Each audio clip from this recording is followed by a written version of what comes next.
খুব লম্বা চওড়া কথা নয়, আল্লাহ তাআলা আমাদেরকে পৃথিবীতে প্রেরণ করেছেন, আমরা আবার চলে যাব, কেউ আগে কেউ পরে। চলে যেন যেতে পারি আল্লাহ তাআলাকে সন্তুষ্ট করে। কাকে? আমি পৃথিবীর সকল মানুষকে সন্তুষ্ট করতে পারলাম, আল্লাহকে সন্তুষ্ট করতে পারলাম না। আমার জীবনে যেন ব্যর্থতার শেষ নাই।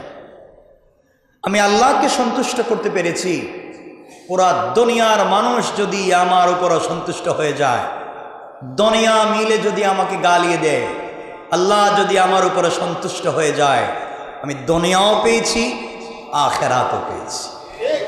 কথা বুঝতে পেরেছেন?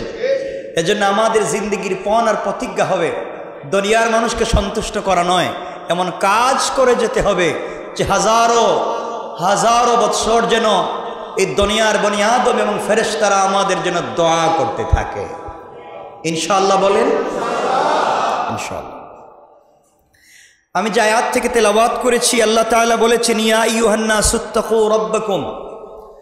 আল্লাহ বলছেন হে মানব জাতি। কাকে বলছেন? মানুষকে। আল্লাহ বলছেন হে মানব জাতি, তোমরা তোমাদের পালনকর্তাকে ভয় করো।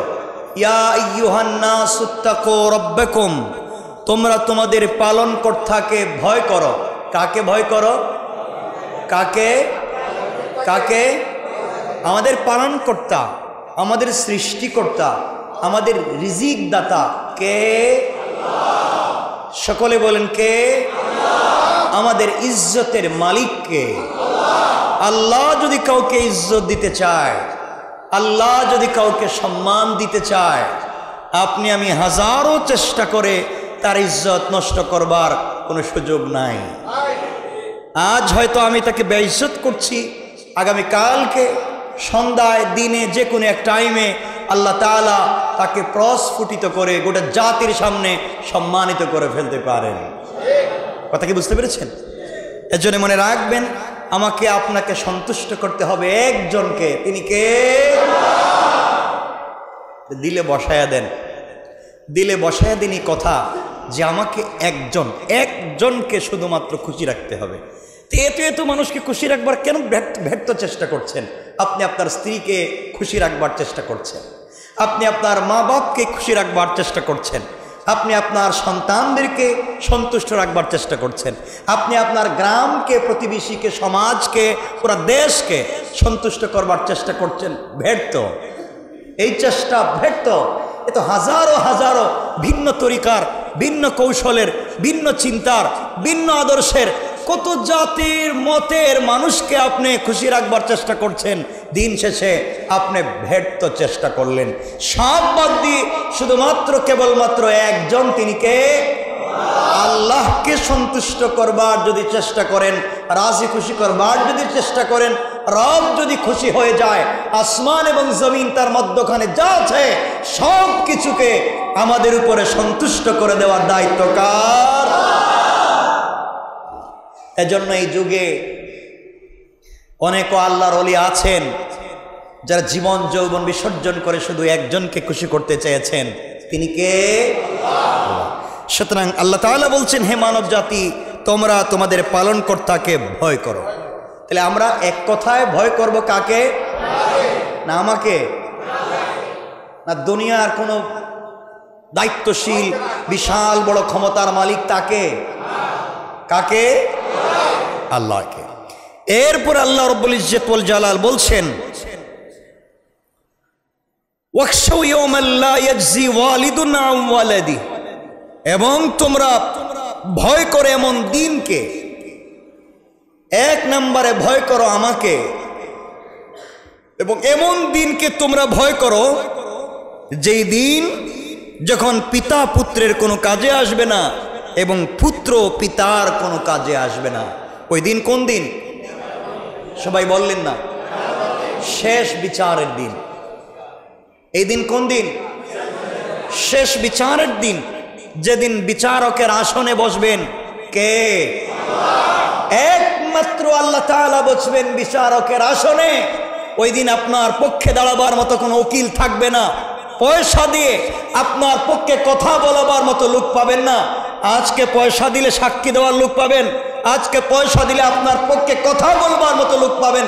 কিয়ামতের দিন যখন আল্লাহ হবেন বিচারপতি, একমাত্র কিয়ামতের দিনের, আখিরাতের দিনের শেষ বিচারের প্রধান বিচারপতি একমাত্র আল্লাহ, আপনাকে আমাকে তার সামনে হিসাব দিতে হবে।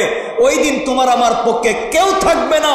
সুতরাং দুনিয়ার মানুষের পিছনে ব্যর্থ চেষ্টা না করে করতে হবে কার পিছনে? আল্লাহর পিছনে। কারণ ওই দিন সব কিছু বাইরে হয়ে যাইব। আপনি কার প্রতি জুলুম করছেন আর কার প্রতি জুলুম করেন নাই, কার সাথে বেইনসাফি করেছেন, কার সাথে নাফরমানি করেছেন, শয়তানি করেছেন, কার অধিকার নষ্ট করেছেন, কাকে অনাধিকার চর্চা করবার সুযোগ দিয়েছেন, সব কিছু ওই দিন বের হয়ে যাবে। আল্লাহ বলছেন যেদিন বের হয়ে যাবে ওই দিন পিতা তোমার পুত্রের কাজে আসবে না, পুত্র পিতার কোনো কাজে আসবে না। সুতরাং ওই দিনকে ভয় করো দুনিয়ায় জীবিত থাকতে। যতক্ষণ পর্যন্ত তোমারও কাফন হয় নাই, যতক্ষণ পর্যন্ত তোমার লাশের জানাজা হয় নাই, হায়াতে জিন্দেগি বাকি আছে, সুযোগ আছে, এখনো ভালো হয়ে যাও, এখনো ভালো হয়ে যাও। ভালো যদি না হও কিয়ামতের দিন রবের সামনে দাঁড়ানো লাগবে। কার সামনে? আল্লাহর সামনে। এরপরে আল্লাহ রাব্বুল ইজ্জত ওয়াল জালাল বলছেন ইন্না ওয়াদাল্লাহি হক। আল্লাহ বলছেন নিঃসন্দেহে আল্লাহর ওয়াদা সত্য। তিনি যে ওয়াদা করেছেন তা সত্য। তিনি ওয়াদা করেছেন যারা তাকে ভয় করবে তাদেরকে জান্নাত দিবেন। তিনি ওয়াদা করেছেন দুনিয়ায় যারা শ্রেষ্ঠ কাজ করবে, পৃথিবীর শ্রেষ্ঠ কাজ হচ্ছে খায়রুকুম মান তাআল্লামাল কুরআন ওয়া আল্লামা, যারা কোরআন জানে, কোরআন জানায়, দ্বীনের তাফসীর করে আর শোনায়, এরা হচ্ছে পৃথিবীর সব থেকে শ্রেষ্ঠ। আল্লাহ তাআলা বলছেন আমার ওয়াদা সত্য, আমি যাকে বলেছি জান্নাত দিব তাকে দিবই, যাকে বলেছি জাহান্নাম দিব তাকে দিবই।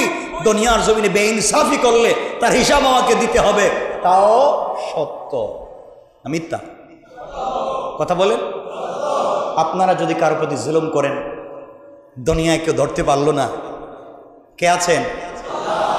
আমি যদি কারো প্রতি জুলুম করে ফেলি, কেউ ধরতে পারলো না, কে ধরবেন? আপনার কাছে ক্ষমতা আছে, আপনার কাছে বিশাল দায়িত্ব আছে, আপনার কাছে বিশাল শক্তি আছে, আপনি শক্তির বল প্রয়োগ করে আপনি অন্যায় করে ফেলবেন, কেউ ধরবে না। আওয়াজ করে বলেন। আল্লাহ বলছেন ইন্না ওয়াদাল্লাহি হক। আল্লাহ বলছেন আমার ওয়াদা সত্য। ফালা তাগুররান্নাকুম কুমুল হায়াতুদ দুনিয়া ওয়ালা ইয়াগুররান্নাকুম বিল্লাহিল গুরুর। আল্লাহ রাব্বুল ইজ্জত ওয়াল জালাল বলছেন তোমরা ভালো করেই জানো তোমরা যে ধোঁকা খাচ্ছ দুনিয়ায়। আল্লাহ রাব্বুল ইজ্জত ওয়াল জালাল বলছেন তোমাদেরকে পার্থিব জীবন যেন তোমাদেরকে ধোঁকা না দেয়, কোনোভাবেই যেন দুনিয়ার মোহ, দুনিয়ার ক্ষমতা, দুনিয়ার জৌলস, দুনিয়ার ইজ্জত সম্মান, দুনিয়ার এই আকাম কুকাম আর কুকীর্তি, এই সমস্ত যেন তোমাদেরকে ধোঁকা না দেয়। আল্লাহ সম্পর্কে শয়তান যেন তোমাদেরকে প্রতারিত না করে। আল্লাহ রাব্বুল ইজ্জত ওয়াল জালাল ভালো করেই বুঝে বললেন। আল্লাহ বলছেন ওয়ালা ইয়াগুররান্নাকুম বিল্লাহিল গরুর। আল্লাহ বলছেন শয়তানও যেন তোমাদেরকে ধোঁকা না দেয়, দুনিয়া যেন তোমাদেরকে ধোঁকা না দেয়। আল্লাহ বুঝাতে চাইলেন দুনিয়াও ধোঁকা দিতে পারে, শয়তানও ধোঁকা দিতে। আল্লাহ বলছেন চারটা বিষয়। এক নাম্বার ভয় করতে হবে কাকে? সবাই বললেন না? 2 নাম্বার ভয় করতে হবে বিচারের দিবসকে, কিয়ামতের দিনকে। তাহলে কোরআনের এই আয়াতের দুটো অংশের প্রথম অংশে দুটো কথা। 1 নম্বর আল্লাহ রাব্বুল ইজ্জত ওয়াল জালাল বলছেন ইয়া আইয়ুহান নাস ইত্তাকু রাব্বাকুম, তোমরা ভয় করো কাকে? আল্লাহকে। 2 নম্বর বলছেন ওয়াখশাউ ইয়াওমান লা ইয়াজজি, এমন একটা দিনকে ভয় করো যেদিন পিতা পুত্রের, পুত্র পিতার কাজে আসবে না। ওই দিন কোন দিন? বিচারের দিন। তাহলে আয়াতের অংশে আল্লাহ বলছেন 1 নম্বর ভয় করো আল্লাহকে, 2 নম্বর ভয় করো কিয়ামতের বিচারের হাসরের দিনকে। এই আয়াতের প্রথম অংশের দুটো কথা, দ্বিতীয় অংশ দুটো কথা বলেছেন। আল্লাহ বলছেন খবরদার, আমি যে তোমাদেরকে বললাম আমাকে ভয় করো, বিচারের দিনকে ভয় করো, খবরদার দুনিয়া যেন তোমাদেরকে ধোঁকা না দেয়, দুনিয়া যেন তোমাদেরকে আমাকে ভুলিয়ে না দেয়, দুনিয়ার লোভ ও লালসা জৌলস যেন তোমাদেরকে ধোঁকা না দেয়।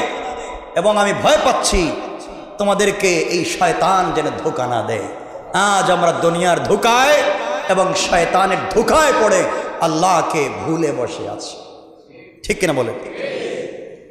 তাহলে আমরা কোরআনে কারীমের 21 নম্বর পারার 31 নম্বর সূরা সূরা লুকমানের 33 নম্বর আয়াতে 4টা বিষয় পাইলাম। কয়টা?